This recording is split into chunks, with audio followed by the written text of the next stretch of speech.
मैं हूं जावेद चौधरी और अपना पसंदीदा शो देखने के लिए हमारा YouTube चैनल देखिए और बर वक्त मालूमात के लिए बेल आइकन प्रेस कीजिए।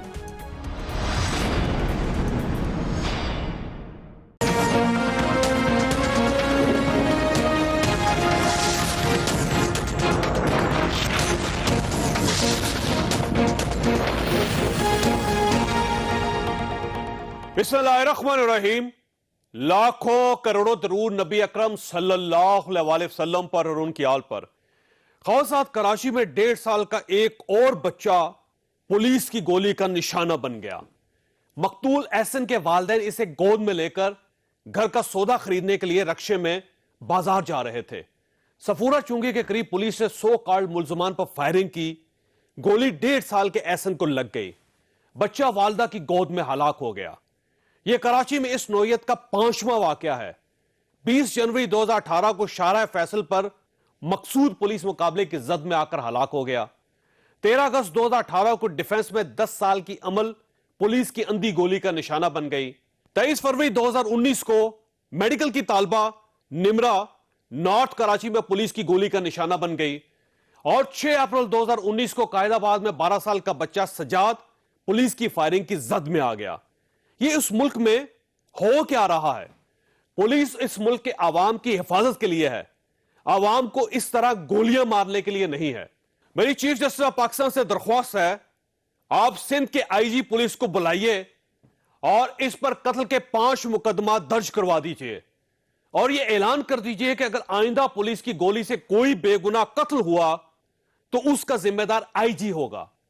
आप इसके बाद देखिएगा पूरे मुल्क में पुलिस किसी को गोली नहीं मारेगी। हमने पुलिस को लाइसेंस टू किल दे रखा है। ये जब चाहते हैं और जहां चाहते हैं ये किसी को भी गोली मार देते हैं। साहिवाल का वाकया पुलिस गर्दी की खौफनाक तरीन मिसाल था। रियासत ने जब इस वाकये पर किसी को सजा नहीं दी तो फिर पुलिस एहसन जैसे बच्चों को क्यों ना मारे? हमें कम से कम अब होश आ जानी चाहिए, इससे पहले कि साहिब इक्तदार लोगों के बच्चे भी एहसन की तरह मरना शुरू हो जाएं। हम आज के मौज़ूआत की तरफ आते हैं। चेंज जो होता है ना, चेंज के सामने सबसे बड़ी रुकावट होती है वो छोटा सा ताकतवर मफाद परस्त टोला जो एक सिस्टम से फायदा उठा रहा होता है। पहले दिन से जब से हमारी गवर्नमेंट बनी है, वो कौन लोग हैं जिन्होंने पहले दिन से शोर मचा दिया कि जी गवर्नमेंट फेल हो गई? 10 साल में आपने मुल्क का कर्जा 6 ट्रिलियन से 30 ट्रिलियन पे पहुंचा दिया है। एक दिन का 6.5 अरब रुपया हम सिर्फ उनके लिए हुए कर्जों पे सूद दे रहे हैं और आज तनकीद 7-8 महीने की पार्टी के ऊपर कर रहे हैं कि जी फेल हो गई। इनका इंटरेस्ट और पाकिस्तान का इंटरेस्ट साथ साथ नहीं है। एक चाइनीज कंपनी अभी कल मिलने आई, उन्होंने कहा कि हम एक हफ्ते में एक फ्लोर बना सकते हैं, यानी 50 हफ्तों में ये पूरी 50 स्टोरी बिल्डिंग खड़ी कर सकते हैं। अब कच्ची आबादी के अंदर हम क्या करेंगे कि एक जमीन देंगे, सारे उन लोगों के लिए ऊपर फ्लैट्स बना देंगे जिसमें ये उनको ज़्यादा देर डिसलॉज भी नहीं होंगे क्योंकि इतनी जल्दी एक फ्लोर एक हफ्ते में तो एक फ्लोर बन जाएगा, तो उनके लिए भी आसान होगा। जल्दी से वो शिफ्ट भी हो जाएंगे उधर। 25,000 फ्लैट हम पिंडी और इस्लामाबाद में बना रहे हैं। 1 लाख इंशाल्लाह फ्लैट्स हम बलूचिस्तान में बना रहे हैं। 6,000 आज़ाद कश्मीर में, और एक प्राइवेट इन्वेस्टर उसने खुद आके कहा कि मैं ज़मीन दे रहा हूँ और उसके ऊपर इंशाल्लाह 14,000 हम फ्लैट्स बना के दे रहे हैं। मैं आपकी कौम को सिर्फ एक चीज़ कहना चाहता हूँ, कभी घबराना नहीं है आपने। ये घरों का मंसूबा अच्छा है, लेकिन खदशा है कहीं इसका हशर भी अंडों और मुर्गियों की स्कीम की तरह ना हो जाए। क्या हमारी इकोनॉमी में इतनी जान है कि ये घरों की इस स्कीम का माशी बोझ उठा सके? और क्या बलूचिस्तान के लोग फ्लैट्स में रह लेंगे? ये हमारा आज का इशू होगा, जबकि मुल्क में सदारती निजाम की बहस ने एक बार फिर जन्म ले लिया है। क्या यह मुमकिन है? और इमरान खान ने आज कौम को एक बार फिर तसल्ली दी, आपने घबराना नहीं। क्या कौम को अब भी नहीं घबराना चाहिए? हम यह भी डिस्कस करेंगे, हमारे साथ रहिएगा।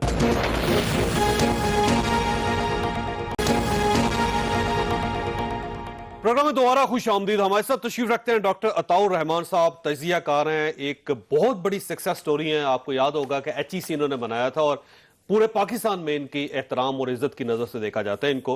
डॉक्टर फरक सलीम साहब हमारे साथ तशरीफ रखते हैं, माशी माहिर हैं, आप इनके तजिए देखते रहते हैं, आप इनके कॉलम पढ़ते हैं اور بلوچستان میں ہمارے ساتھ کوئٹہ میں تشریف رکھتے ہیں علی احمد کور صاحب، سپریم کورٹ بار ایسوسی ایشن کے سابق صدر ہیں اور سینئر وکیل بھی ہیں۔ کور صاحب، سب سے پہلے آپ کی طرف آؤں گا۔ سر، یہ بلوچستان کو ہمیشہ محروم رکھا جاتا تھا، لیکن آج ایک بہت اچھا انیشیٹو لیا گورنمنٹ نے، یہ فلیٹس بنا رہے ہیں سر غریب لوگوں کے لیے، تو سب سے زیادہ فلیٹس بلوچستان میں بن رہے ہیں اس وقت، 1 لاکھ فلیٹس، تو میرا خیال ہے یہ ایک اچھی شروعات ہے اور اس کا فائدہ ہوگا بلوچستان کے لوگوں کو۔ جی بالکل چودھری صاحب، آپ صحیح کہتے ہیں، بہت اچھی بات ہے، مگر دیکھیں لوگوں کے مزاج کو دیکھ کے بات بھی کرنی چاہیے۔ اور صرف بلوچستان میں صرف کوئٹہ ہے، وہ بھی صرف آپ یوں سمجھ سکتے ہیں کچھ علاقوں میں فلیٹس بنے ہیں جس میں لوگ رہتے ہیں۔ یہاں فلیٹس میں رہنے کا نہ تو کوئی قسم کے ایک دلچسپی ہے، نہ کوئی ایسا رواج ہے۔ دوسری بات یہ ہے، چلے اعلان تو بڑا اچھا ہے، اناؤنسمنٹ تو بڑی اچھی ہے۔ اس وقت بلوچستان میں لوگ فلیٹس میں نہیں رہتے اور نہیں رہیں گے، جی تقریباً نہیں رہتے بھی نہیں ہیں اور مزاج بھی نہیں ہے ان کا۔ چند اگر یہاں پہ فلیٹس بنے ہیں، اس میں اگر لوگ مجبوری میں رہ رہے ہیں تو وہ لوگوں کا مزاج نہیں ہے، وہ مجبوری کی حالت۔ دوسری بات یہ ہے کہ اس وقت جو کوئٹے میں لوگ گھروں میں رہتے ہیں، ان کے گھروں میں ایک ہفتے میں 2 دن صرف پانی میسر ہے، اس کے بعد پانی نہیں ہے۔ یہ فلیٹس کو پانی کیسے پہنچائیں گے، یہ مجھے سمجھ نہیں آتا۔ اب تھوڑی سی بارشوں کے حوالے سے تھوڑی سی خنکی ہوئی ہے، ہوا میں تھوڑی سی ٹھنڈک ہے۔ آپ یقین کریں کل سے سارے کوئٹے میں کوئی گیس کی سپلائی نہیں ہے۔ دوسری بات یہ ہے کہ ان حالات میں آپ سمجھتے ہیں کہ لوگوں کو اعلانات سے خوش کر سکیں گے، میں سمجھتا ہوں ایسے نہیں ہے۔ اور صرف سارا بلوچستان کوئٹہ نہیں ہے، اگر آپ نے 1 لاکھ سر اعلانات تو نہیں، آج تو افتتاح ہو گیا نا سر، 1,35,000 فلیٹس بن رہے ہیں، اس سال میں کمپلیٹ ہوں گے اور اگلے سال اس سے زیادہ، 50 لاکھ انہوں نے کمپلیٹ کرنے ہیں سر۔ نہیں تو ہم ان کے لیے دعا کر سکتے ہیں، ہم کہتے ہیں اچھی بات ہے، مگر یہ ہے کہ یہ میرے خیال میں بلوچستان میں جس طریقے سے یہ فلیٹس بنا، اب اگر دیکھیں فلیٹس کی بجائے آپ چھوٹے گھر کیوں نہیں بناتے ہیں؟ اس وقت میں کوئٹے میں بیٹھا ہوں، کوئٹے میں نارتھ اور ساؤتھ کے حوالے سے بہت بڑی زمین پڑی ہے، کم از کم میرے اندازے کے مطابق 40-45 میل کی ایک پٹی پڑی ہوئی ہے۔ اگر آپ نے فلیٹ بنانے تو چھوٹے مکانات بنا کے کیوں نہیں دیتے؟ کولپور کے نیچے سے آپ لیں، وہ پشین کچھ لاکھ تک تقریباً 50-45 میل کی پٹی ہے۔ تو میں سمجھتا ہوں کہ اس طریقے سے اعلانات سے لوگ خوش تو ہو سکتے ہیں، مگر یہ پریکٹیکل نہیں ہے جی۔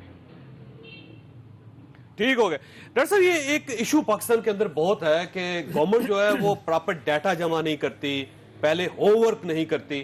یہ بڑے شہروں کے اندر تو ہائی رائز بلڈنگز ٹھیک ہے، اسلام آباد میں ہے، لاہور ہے، کراچی ہے، اس طرح زیادہ سے زیادہ 10 یا 12 شہر ایسے نکل آئیں گے جہاں پہ لوگ فلیٹس میں رہتے ہو۔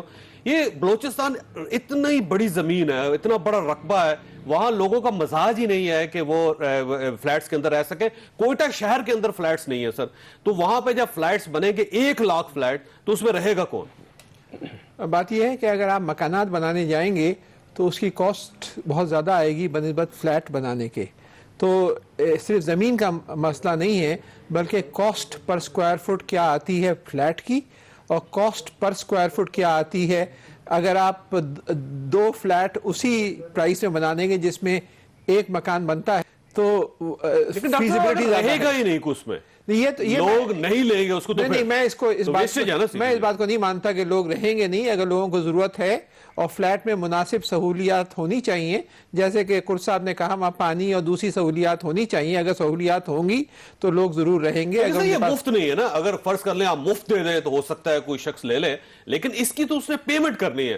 بلوچستان جیسے صوبے کے اندر کیسے لوگ پیمنٹ کریں گے؟ پیمنٹ تو قسطوں پر ہوگی، اس طرح تو ایک ساتھ ڈاؤن پیمنٹ تو نہیں لیں گے۔ اس کی اسکیم اس طرح بنائیں گے کہ ایک خاص قسطوں میں افورڈیبل جو ہوگا جب ہی سکسیسفل ہوگا، ورنہ کوئی نہیں لے گا۔ اگر وہ اس طرح کی بنا لیں گے کہ آپ 10 لاکھ دیں یا 20 لاکھ دیں تو لیں، تو لوگ نہیں لے پائیں گے۔ اس کو قسطوں میں لینا پڑے گا، اس کی افورڈیبلٹی دیکھنی پڑے گی، تو پورا جو ہے it must make financial sense, جب جا کے پھر یہ آگے چلتا ہے۔ تو یقیناً کچھ نہ کچھ ورک آؤٹ کیا ہوگا کہ کیا قسطیں ہونی چاہیے، عام آدمی کی ارننگ کیا ہے، بینک سے کتنا قرضہ لے سکتے ہیں۔ سارے دنیا میں اسی طرح ہوتا ہے کہ یورپ میں اور سب جگہ قسطوں پہ گھر لیتے ہیں اور 10-10 15-15 سال میں پے بیک کرتے ہیں، تو قسطیں اتنی ہوتی ہیں جو افورڈیبل ہوتی ہیں۔ ٹھیک ہو ڈاکٹر صاحب، یہ فرمائے آپ فرق سلیم صاحب کہ یہ کامیاب ہو جائے گا، ویسے آپ کا کیا خیال ہے؟ चौधरी साहब, पिछले कुछ 3 हफ्तों से मुझे कुछ ऐसा महसूस हो रहा है कि हम कि परियों के देश में रहते हैं।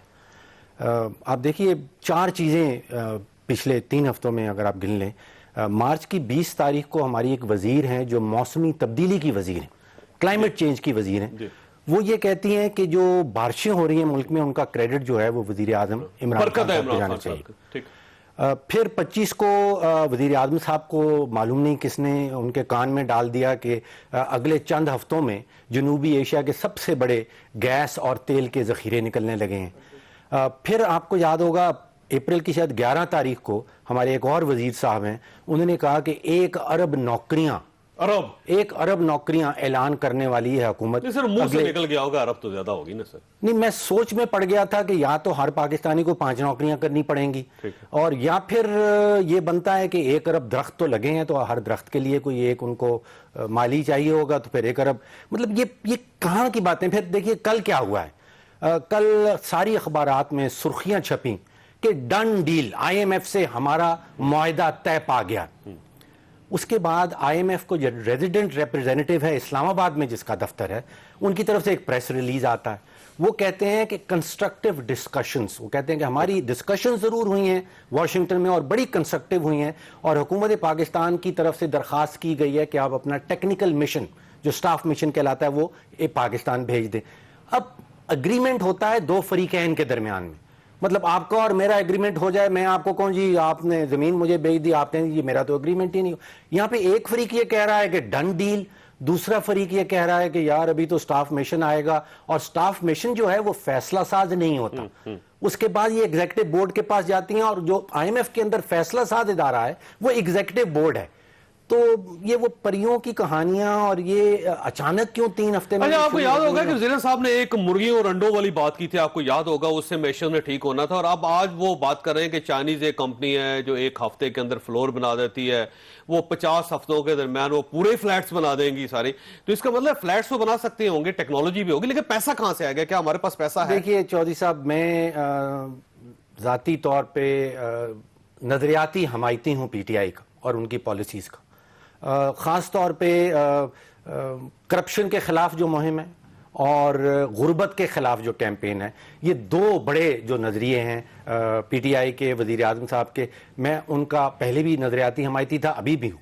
और ये नया पाकिस्तान स्कीम में मुझे बहुत स्कोप नज़र आता है। इसके साथ देखिए जब कंस्ट्रक्शन की इंडस्ट्री चलेगी, इसके साथ 30 से 40 मजीद इंडस्ट्रीज साथ चलना शुरू हो जाएंगी। अगर कंस्ट्रक्शन करने में आप कामयाब हो रहे हैं तो वहां पे आपको लकड़ी चाहिए होगी, वहां पे प्लम्बिंग का सामान चाहिए होगा, इलेक्ट्रिक इंडस्ट्री चलने लगेगी। लेकिन सर ये सस्ते बन रहे हैं, ये फ्लैट्स और घर सस्ते बन रहे हैं, इससे शायद मैशत ना चल सके। अच्छा, तो सब्सिडी देनी पड़ेगी आपको। अब आप देख लिए दुनिया भर में जो जिस तरफ कंस्ट्रक्शन इंडस्ट्री जा रही है वो फ्लैट्स हैं, हाई राइजेस हैं।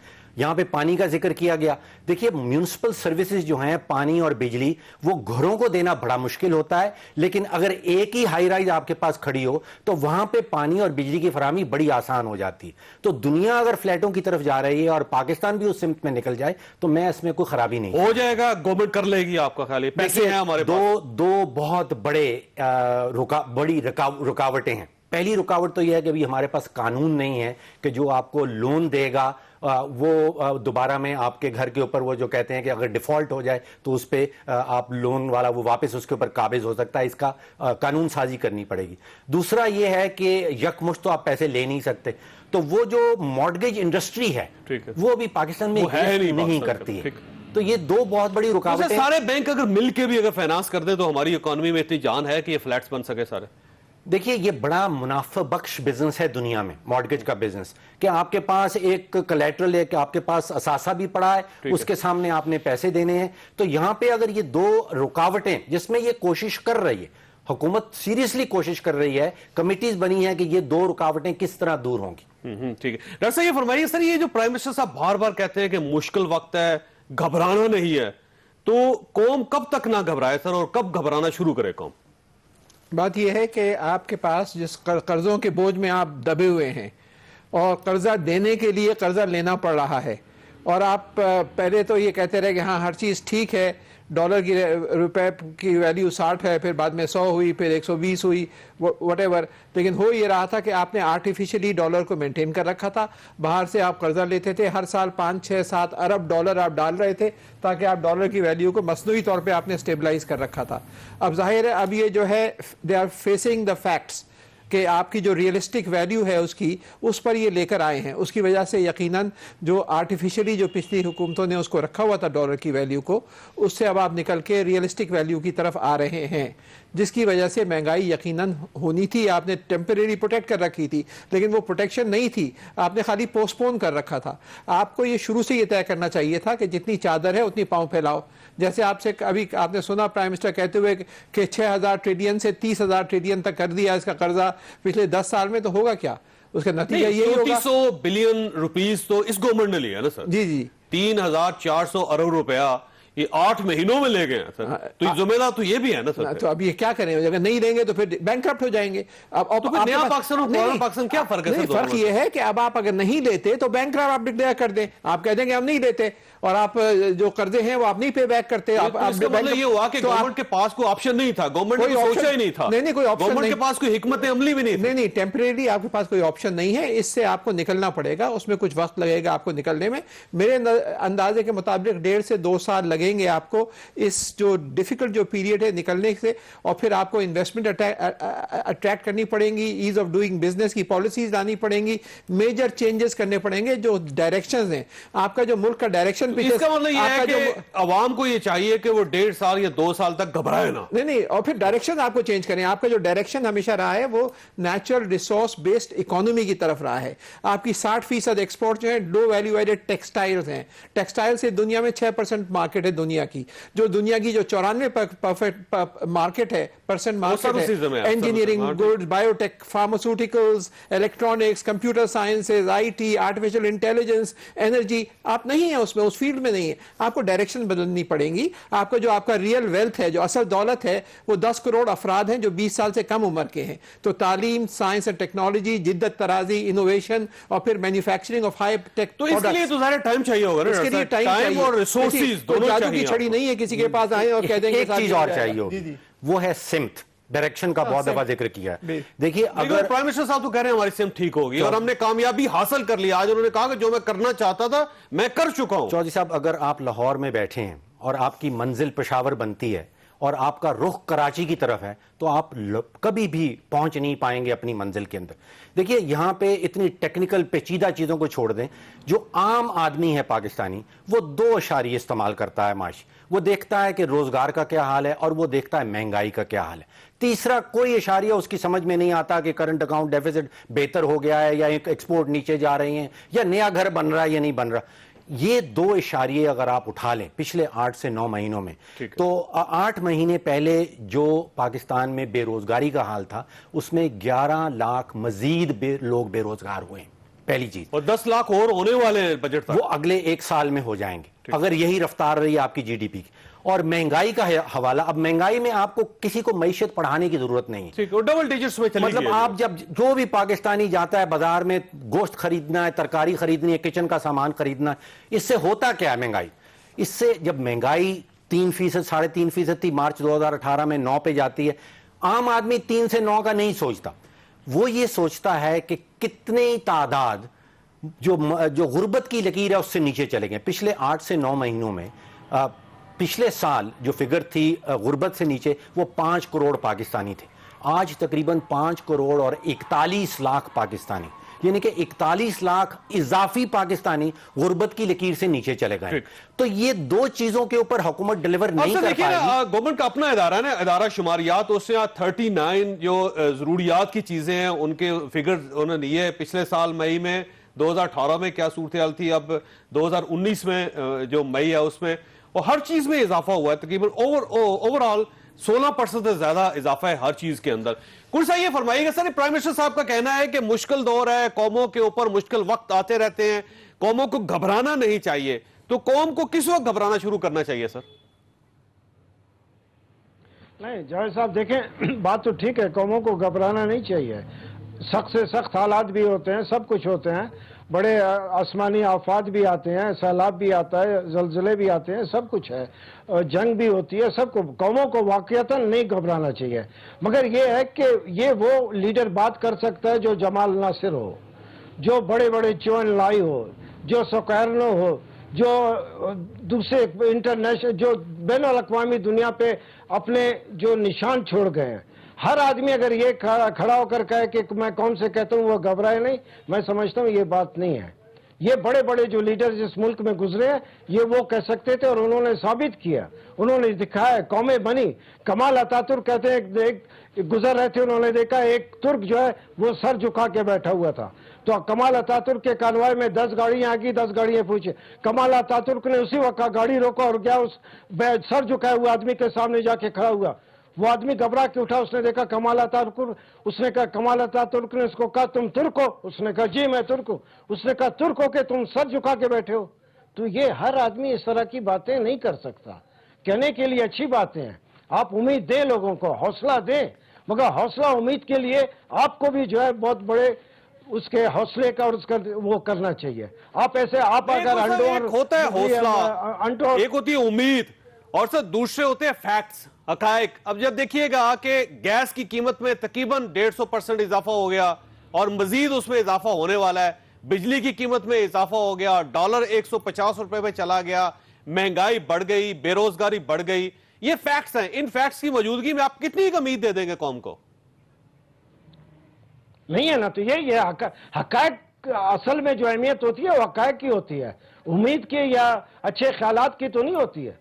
मैंने पहले भी कहा, मैंने वो एक गैस के हवाले से मैंने एक आईनी पिटीशन लगाई रखी हुई थी, उसमें हाई कोर्ट में एक आदमी पेश किया, उसने कहा जनाब ये सुई गैस वालों का ये बिल मेरे पास है, जिसमें इन्होंने बताया कि 2200 या 2300 रुपए के यूनिट मैंने कंज्यूम किए हैं, मगर जो बिल आया वो कोई 28-27 हजार का था।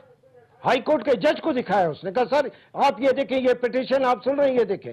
तो इस तरीके से जब आप लोगों को बिल देंगे तो यकीनन कोई बिल नहीं दे सकता। जैसे मैंने कहा पानी है नहीं, सुई गैस है नहीं, कुछ नहीं, गैस नहीं है, पानी नहीं है, बिजली नहीं है, रोजगार नहीं है, और महंगाई सर के आंखों से ऊपर, सर के ऊपर चढ़ के जब महंगाई आपके सामने, आप क्या कर सकते हैं? लोगों देखें आप, ठीक है, सही बात। अच्छा डॉक्टर साहब, एक सोल्यूशन ये दिया जा रहा है डॉक्टर अताउर रहमान साहब कि जी डॉक्टर अताउर रहमान साहब, एक सोल्यूशन ये भी दिया जा रहा है कि जी सदारती निजाम अगर नाफज कर दिया जाए पाकिस्तान में तो ये सारे मसले हल हो सकते हैं, ये पार्लियामानी निजाम की खराबियां जिसकी वजह से ये मामला ठीक नहीं हुआ। तो अगर प्राइम मिनिस्टर साहब को, इमरान खान साहब को सदर बना दिया जाए और साथ सदारती सिस्टम नाफज कर दिया जाए, तो आपका ख्याल ये ठीक हो जाएगी फिर सब? देखिए, सदारती निज़ाम जो है वो सबसे पहले कायद आज़म मोहम्मद अली जिन्ना ने प्रपोज किया था, और इस पर उनकी अपनी डायरी से उन्होंने अपने हाथ से लिखा था कि पाकिस्तान में पार्लियामानी निज़ाम में जमहूरियत कामयाब नहीं हो सकता। और एक ऑक्सफोर्ड यूनिवर्सिटी प्रेस की किताब है द जिन्ना एंथोलॉजी, उसके सफ़ा 81 के ऊपर कायद आज़म की अपनी राइटिंग लिखी हुई है, क्योंकि उन्होंने उसी वक्त भांप लिया था, बस वो उनको ज़िंदगी अल्लाह ताला ने नहीं दी कि यहाँ पर एक फ्यूडल निज़ाम है, यहाँ पे जागीरदाराना निज़ाम है, और ये जागीरदाराना निज़ाम के अंदर ये जकड़े जाएंगे। सदारती निज़ाम का एक फ़ायदा ये होता है कि वहाँ पे जो सदर होता है, मैं बात डिक्टेटरशिप्स की नहीं कर रहा जो प्रेसिडेंट मुशर्रफ या अयूब खान, मैं बात कर रहा हूँ डेमोक्रेटिक सिस्टम की, जहाँ इलेक्टेड प्रेसिडेंट हो, और दुनिया में 50 ममालिक से ज़्यादा में ब्रेक लेने डॉक्टर साहब, लेकिन एक सवाल आपके पास छोड़ के जा रहा हूँ कि होगा कैसे, क्या इमरान खान साहब कर सकते हैं? इनके पास तो 6 अज़ाफ़ी मेंबरान है, इनकी मौजूदगी में मेरा ख्याल है ये कुछ भी नहीं कर सकेंगे। एक छोटे से ब्रेक के बाद दोबारा हाजिर होते हैं।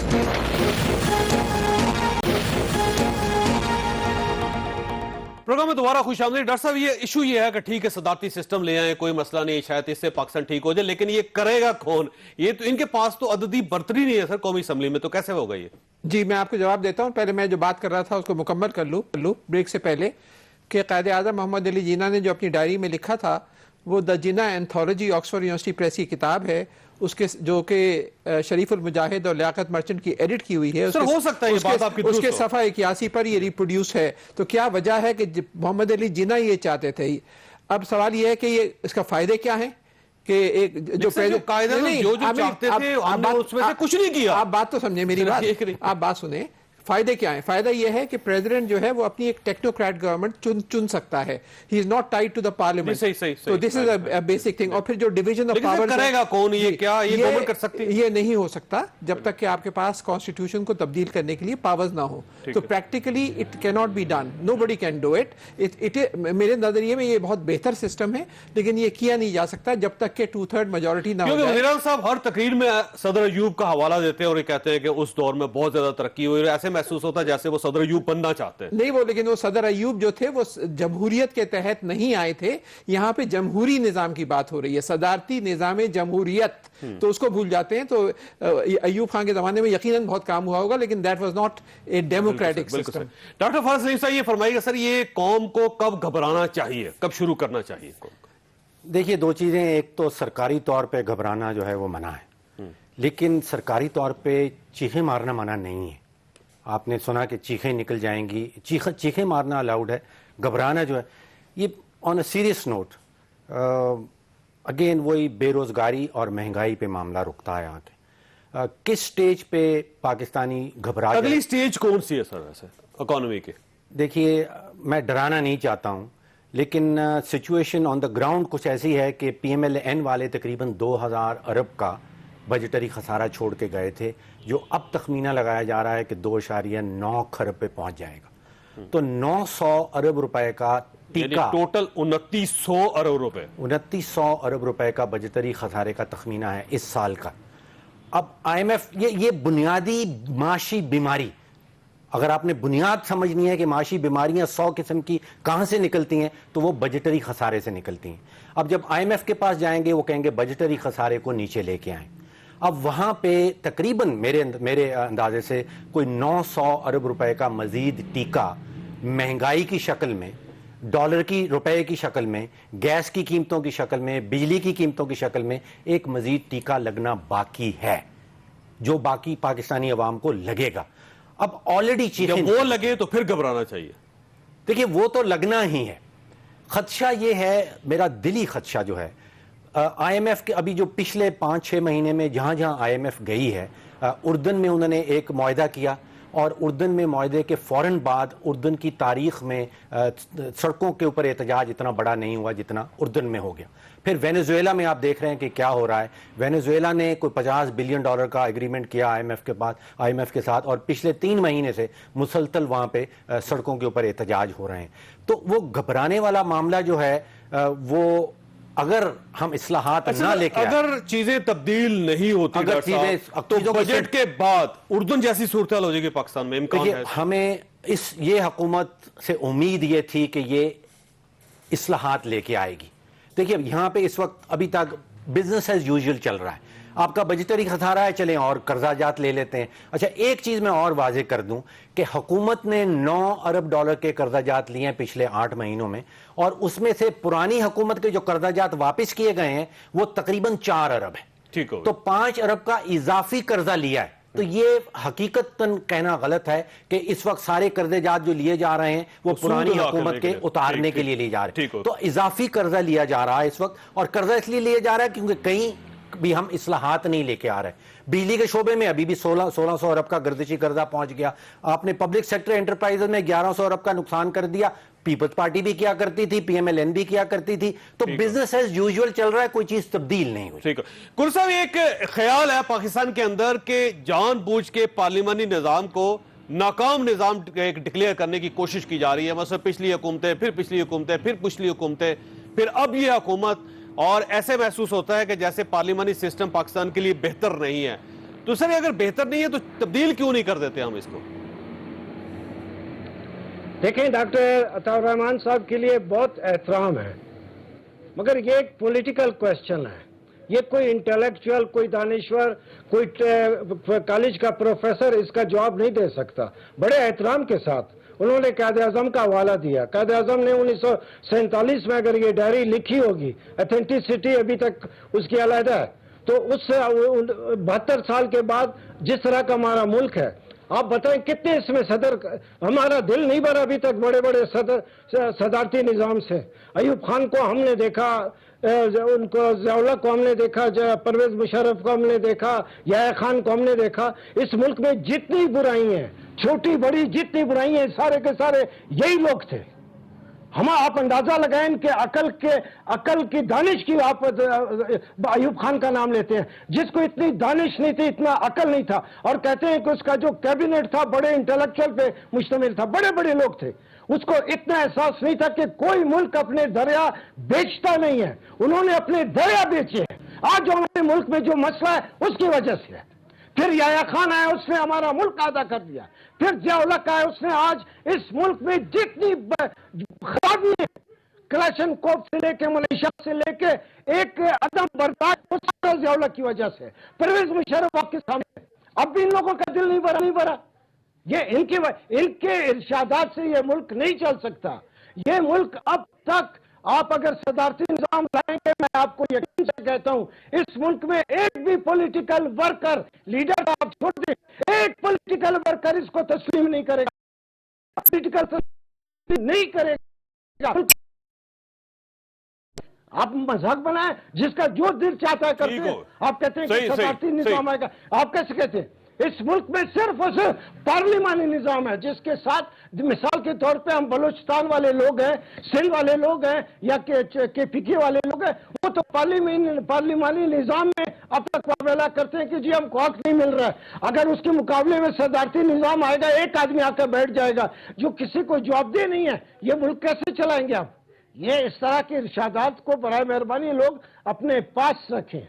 लोगों के सामने आप कितने बड़े अहम प्रोग्राम में उसको लोगों सर मैंने ब्रेक लेनी है, लेकिन सर मसला ये है कि पार्लिमानी निजाम बेहतर होगा पाकिस्तान के लिए, और मैं समझता हूं कि बेहतर है, लेकिन सर इसको परफॉर्म करना पड़ेगा। फिर अगर ये परफॉर्म नहीं करेगा तो फिर इस किस्म के सवाल उठेंगे, और ये हुकूमत की जिम्मेदारी है कि वो इसमें से परफॉर्मेंस निकाले।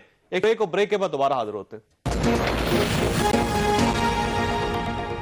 प्रोग्राम में दोबारा खुश आमदी। डॉक्टर अताउर रहमान साहब, ये इशू सिस्टम नहीं है, मेरा ख्याल है इशू हमारी नीयत का है। अगर हम चीजों को ठीक करना ही नहीं चाहेंगे और परफॉर्म नहीं करना चाहेंगे तो फिर कोई भी सिस्टम लगा दे वो फेल हो जाएगा सर इस मुल्क में। जी, जो कुर्द साहब फरमा रहे थे वो दरअसल आमरीत की बात कर रहे थे। यहाँ पे जो मैं बात कर रहा था वो जमहूरी निजाम की बात कर रहा था। There is a difference. जो चार उन्होंने एग्जांपल्स दिए वो सब आमरीत के थे। 50 से ज्यादा ममालिक में सक्सेसफुली सदारती निज़ाम चल रहा है। बहुत सारे ममालिक में पार्लियामानी निज़ाम भी सक्सेसफुली चल रहा है। सबसे बुनियाद होती है तालीम हो, शऊर हो, आप सही लोगों को इलेक्ट करके लाएं जो आपको सही तरीके से रिप्रेजेंट कर सकें। ये नहीं कि जिस तरह पिछली हुकूमत ने देखा आपने, हुकूमत में कि 200 पार्लियामेंटेरियंस ऐसे थे जिनकी डिग्रियां जाली थी, और गवर्नर साहब बलूचिस्तान के फरमाते हैं डिग्री तो डिग्री होती है, जाली हो तो क्या हो। और आपकी वो 200 लोगों में से आपको पता है इस वक्त तकरीबन 100 के करीब तो इस गवर्नमेंट का हिस्सा। हाँ, तो जब इस तरह के लोग आएंगे जिनकी डिग्रियां जाली हो और आप उनको मिनिस्टर मुंतखब करेंगे और आपके अपने ऊपर रूल कराएंगे तो नतीजा क्या निकलेगा। आप ये देखिए कि आपने 300 अरब रुपए ऑरेंज लाइन पे खर्च कर दिए, और आपका ministry of science and technology का पूरे पाकिस्तान का बजट 1 अरब पिछले साल नहीं दिया गया, 800 मिलियन था, और 300 अरब एक 27 किलोमीटर की स्ट्रिप पर। तो पॉलिसीज तो आपकी ये रही हैं। मसला प्लानर्स का रहा है। इस गवर्नमेंट में डायरेक्शन ठीक है, वैसे कर रहे हैं कुछ। देखे ना, सब पहली बार इस मुल्क की तारीख में एक नॉलेज इकोनॉमी का टास्क फोर्स बना है। 30 अरब रुपए उसके लिए अलग रखे जा रहे हैं, जिसके अगले बजट में जिसके अंदर आर्टिफिशियल इंटेलिजेंस, उसके अंदर न्यू एग्रीकल्चर, जिनोमिक्स वगैरह, बायोटेक्नोलॉजी, जिसके अंदर नैनो टेक्नोलॉजी के प्रोग्राम्स, जिसके अंदर टेक्निकल एंड वोकेशनल ट्रेनिंग की अपग्रेडेशन, जिसके अंदर ब्लेंडेड एजुकेशन ताकि आप मूक्स को भी इस्तेमाल करें, मैसिव ओपन ऑनलाइन वगैरह वगैरह। वो डॉक्टर साहब का इशू ये है कि पैसे आएंगे कहां से, सवाल ये है। देखिए ना, पैसे तो रखे जा रहे हैं अगले बजट से। ये अगले एक हफ्ते 10 रोज के अंदर आप देखेंगे कि CEWP के मीटिंग से ये पास होगा, तो आपको कुछ नतीजा निकलना शुरू होगा। एक इब्तिदा तो करनी पड़ती है ना। लेकिन सर ये कितने अरसे में नतीजा निकलेगा उसका? 1 साल, 2 साल, 3 साल, 5 साल? कम से कम जो प्रोजेक्ट्स हैं, कुछ लो हैंगिंग फ्रूट्स हैं जिसमें 2 से 3 साल, कुछ लॉन्गर टर्म है जिसमें 5 से 8 साल लगेंगे। कोई ऐसा नहीं है कि छड़ी आप चलाएं फौरन बन जाए कि 3 महीने में 6 महीने में कोई तरीके से आप ठीक नहीं कर सकते। डॉक्टर फरज सलीम साहब, ये कुछ ना कुछ तो गवर्नमेंट कर रही है, और जाहिर है ये लॉन्ग टर्म प्रोजेक्ट्स हैं, कुछ ना कुछ टाइम देना पड़ेगा इनको। इसको तो कम से कम अप्रिशिएट करें आप। मैं तो कर रहा हूं अप्रिशिएट जो अच्छे काम हो रहे हैं, लेकिन मैं आपको ये बताऊं कि मैं इस सोच में था कि पिछले 7-8 महीनों में, देखिए मामला वो बेरोजगारी और महंगाई का है। क्या पिछले 7-8 महीनों में आपको कोई अच्छी खबर इन 2 महाज पे नजर आती है ان 2 محاذ پہ عام آدمیوں کے لیے مجھے 8-9 مہینوں میں کوئی اچھی خبر نظر نہیں آ رہی. میں وہ پریزیڈنسی والے نظام کے اوپر تھوڑا سا کچھ کہنا چاہتا ہوں. دیکھیے جو بھی آئینی نظام ہے اس کو آپ نے جانچنا ہے ڈلیوری سے, کہ وہ جس ملک کے اوپر آپ نے لگایا ہے کیا وہ اس ملک کی میجورٹی کو 22 کروڑ پاکستانیوں کو فائدہ پہنچا رہا ہے یا نہیں پہنچا رہا. فرانس کے اندر پہلے ایک فرسٹ ریپبلک آئی تھی, ان کا آئین بنا, انہوں نے کہا یہ ڈلیوری نہیں کر پا رہا, انہوں نے سیکنڈ ریپبلک بنائی, وہ ڈلیوری نہیں کر پا رہا, تھرڈ ریپبلک, اب وہ 5th ریپبلک میں پہنچ چکے ہیں. اگر ہمارے ہاں جو آئینی ڈھانچہ ہے, جو پارلیمانی جمہوری ڈھانچہ ہے, اگر وہ ڈلیور نہیں کر پا رہا, اور جو نمبرز میں آپ کو بتاؤں, اس وقت دنیا میں 140 ممالک ایسے ہیں جہاں جمہوری نظام قائم ہے, اور ان 140 میں سے 100 ممالک ایسے ہیں جہاں یا تو فل پریزیڈنشل ہے یا سیمی پریزیڈنشل ہے. صرف 36 ممالک ایسے ہیں جہاں پارلیمانی نظام, پیور پارلیمانی نظام. تو دنیا بھر میں میجورٹی نظام جو ہے وہ پریزیڈنشل نظام ہی چل رہا ہے. سر یہ صدارتی سسٹم جو ہے وہ امریکہ کے اندر چل رہا ہے, وہ کامیاب ہے, سپر پاور ہے, 100 پہ لیکن 100 ممالک کے ساتھ جو ہمسائے ہیں سارے, جو لیٹن امریکہ کے ملک ہیں, وہاں پہ بھی وہی سسٹم ہے, لیکن وہ پاورٹی ہے, وہاں پہ کرپشن ہے, وہاں پہ لا لیسنس ہے, وہاں پہ جسٹس سسٹم ان کا بڑا پور ہے. تو ایک ہی سسٹم ہمسائے کے اندر جا کے پرفارم نہیں کر رہا, تو اس کا مطلب یہ ہے کہ لوگ زیادہ امپورٹنٹ ہے, کیونکہ ان کی نیتیں ٹھیک نہیں, وہ کرنا نہیں چاہتے اس کو. دیکھیے سیاسی نیت تو آپ کی بات بالکل بجا ہے, سیاسی نیت از دا مین تھنگ, وہ تو بنیادی چیز ہے. لیکن یہاں پہ ہمیں جو میجر سوال میرے ذہن میں اٹھتا ہے کہ ہم نے جو قانونی ڈھانچہ اپنایا ہوا ہے, کیا وہ پاکستان کے لوگوں کو فائدہ پہنچا رہا ہے یا یہ نہیں؟ بات آپ کی ٹھیک ہے. کرسا یہ فرمائیے سر, حل کیا ہے پھر؟ نہیں, حل یہی ہے. دیکھیں جو نظام چل رہا ہے, دیکھیں پارلیمانی نظام میں برائی نظام میں کچھ نہیں ہے, برائی لوگوں میں ہے. برائی ان لوگوں میں ہے جن کو ہم نے تربیت نہیں دی.